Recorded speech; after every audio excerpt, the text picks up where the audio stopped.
Listen. Go. Get out. You. Go out. Me. Get out. Hey, excuse me, madam. Pressure. Me. How about you? Why is Gordon Ramsay always so angry? I can't stand Gordon Ramsay. Gordon Ramsay is a bad person, and not genuine or down to earth like he is portrayed in media and on Reddit. Gordon Ramsay was not always this way. Today, we will explore what lies behind Gordon Ramsay's rage, and how one man changed everything about him. No, I didn't make Gordon Ramsay cry. He made himself cry. That was his choice to cry. Before Gordon was famous, he met a man in 1988 who was already an established chef that recently opened his restaurant in London. His name was Marco Pierre White. At the end of the day, we've got to get results, and I don't care how we get them. If you gave that to your mother, would she be happy? Not with the way it is right now. Under the guidance of Marco Pierre White, Gordon experienced the intensity of high-pressure environments and harsh criticisms, which ultimately shaped his approach to the culinary world. Gordon is one of the most competitive people I've ever met in my life. Whatever he does must be a competition. Gordon wants to catch more fish than Marco. Gordon wants to catch a bigger fish than Marco. However, there is a phenomenon called the abused abuser, where someone who has been a victim of abuse or bullying in their life goes on to become a bully themselves later in life. When Gordon worked for me, he realized that the standards were the most important. And Gordon has adopted that. And in his kitchen, if you see, as you must have done many times, stood in his kitchen and watched him conduct a service, he doesn't let anything go which doesn't meet the standard which is required. Marco is a scarily calm man. He's more terrifying than Gordon's screaming. I'm more scared of Marco than Gordon. It's that calm anger that freaks me out. And then a significant moment in Gordon's career happened. On a 1999 British TV show called Boiling Point, his first rage was captured. What's the big deal? What if anyone so to Fogger? Do you want to go home and cry to mummy again? Like a big wuss? Guy puts himself in the kitchen, stands there bubbling like a baby. I feel like Marco must have cursed Gordon at some point to have all of Marco's stress transferred onto him.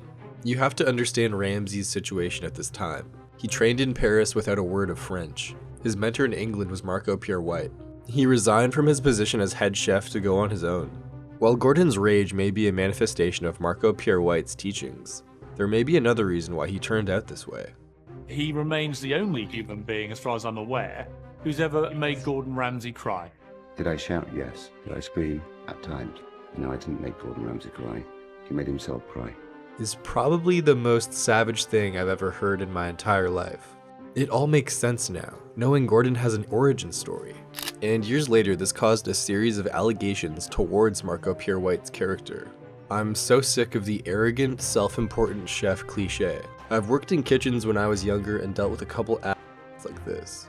Marco Pierre White is an abusive who should have his ass kicked. He's a high-class chef who thinks it's totally acceptable to berate and abuse his staff. The normalization of abusive kitchens is thankfully being treated with more scrutiny and pushback. This doesn't have to be the way a successful service is run, an attitude from a bygone era that has outstayed its welcome. But without evidence of his early days, the truth may not be what it seems. During MasterChef Australia, Marco Pierre White showed a different side of personality in contrast of what was recorded in books in the 90s. I don't think it's cooked at all.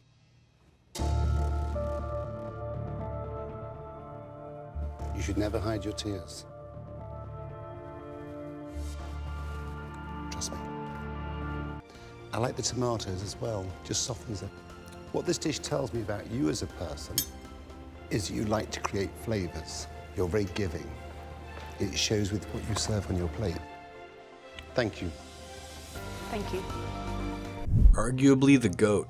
He's so heavy, and it's not because of some bullshit. Marco is the real deal. He's kind in his old age, but still the most intimidating chef alive. Just the mere presence of the legendary Marco is enough to send shivers down your spine. And coincidentally, Gordon also showed this same side of unique warmness. What do you think this pie looks like? I think it probably looks like a pile of rubbish. Visually, it looks stunning. So stop doubting yourself. Be bold, Yeah, chef. okay? stop feeling upset with yourself. Okay? You've got to start believing in yourself more. Okay? Come on. Come on. So what is the difference between Gordon Ramsay and Marco Pierre White? Although TV shows often display a different type of persona, here are some testimonials of people who came across the mentor. In my 2 weeks there, Marco Pierre White was in the kitchen for 3 days. A big, broad man with a very intimidating persona, who expected the absolute best from the people who worked with him. I never actually saw him shout, but his manner, his attitude, said it all. I worked alongside him for a few months 31 years ago. Even at 21, he was very intense. He was intimidating, snobbish, arrogant, and rude to people who worked alongside him. He is insane. Years ago, I was working at a production company. He came across as having delusions of grandeur and a massively overinflated ego. All his interactions with other people were as if they were something he had scraped off the bottom of his shoes. But on the contrary, the testimonials of Gordon Ramsay shared a different light. A chef instructor I had at culinary school was a commis under Ramsay. He said he didn't get much from him, and yet they mostly talked about football. On his show, The F Word, my mum applied because I kept asking her to stop the ready meals and try and cook more homemade meals. She got in. He was filming at our house for a day. He was such a lovely man. When he had finished teaching my mum how to make a paella, we all sat down with Gordon and enjoyed the meal.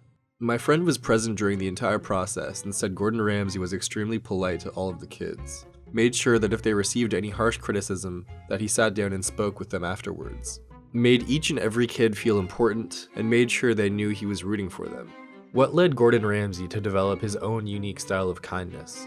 Different, yet not entirely dissimilar to Marco Pierre White's approach to compassion. Many are unaware that Gordon Ramsay endured a challenging childhood, an aspect of his life that deeply influenced his journey. He came home from work one night and he just started. Dad had had a couple of drinks. Mum was in bed with a mug of hot milk. He poured it all over her as she lay there. Then he dragged her downstairs and the beating started.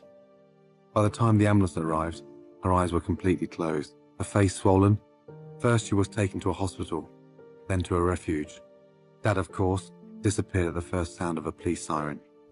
As harsh as he is, if you understand his past, you'll know why he's like this, and more importantly, he's a great man now. Gordon is a great man. I feel so bad for him after hearing this. He had a dark childhood and no one deserves to go through that. He's so strong for going through that. My heart goes out for him. Man, I have actually been trying to find why Gordon Ramsay is like this. Just hearing his past just hurts me now. What happened? I don't know. Don't worry. Look, I'm here to help you. Please don't get upset. Hey, don't worry. Let's start again, shall we? What way are you making it? I just did it back. Don't you worry, my darling. Let's start again. Now, let's get this going. We can do this, okay? We've still got time. How he treats kids is so nice to watch. I bet he's a great dad and husband. He has said that he will never let a child or his wife go through what him and his mom did. And when people come out of these situations, so many people will say that they just ended up repeating the cycle. The fact that Gordon has broken the cycle is more of an accomplishment than anything else he has done, in my opinion.